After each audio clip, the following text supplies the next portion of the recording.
Discard. It means to throw something away because it is useless or unwanted.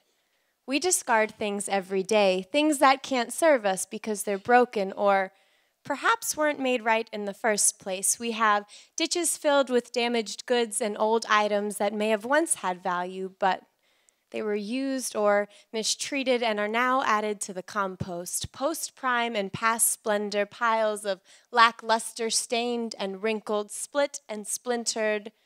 Nothing beautiful in the junkyard. Who would take rejected materials and bring them to new life? An artist? A visionary? Someone who isn't afraid of the work it requires to salvage the abandoned and marginalized. Someone able to see past the red tape and caution signs. Maybe it would take someone who knew exactly how all the parts were designed in the first place. Someone who can bind up the broken places, who can make straight what has been mangled, sand over what has been marred, shine the rust, and mend the pieces that have been hacked at and sawed off.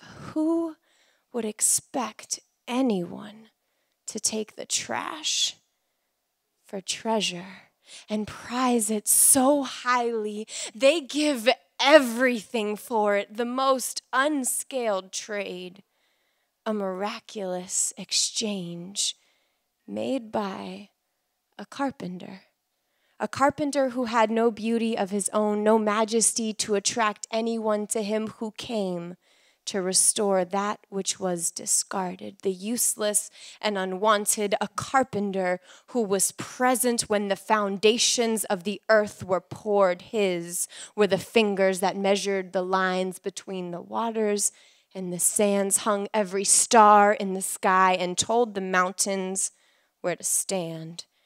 And when his masterpieces shattered, he didn't hesitate to drive nails through his hands to gather the shards. And now, with breath of purest fire, he welds us to new life, no longer discarded, all crimson turned to white, the useless and unwanted change to never left alone. Deserts spring forth water, and returned are the years the moths once stole. We stand now, rescued and redeemed, new creations from the Maker's crucible. He takes us from the rubble, and he calls us something beautiful.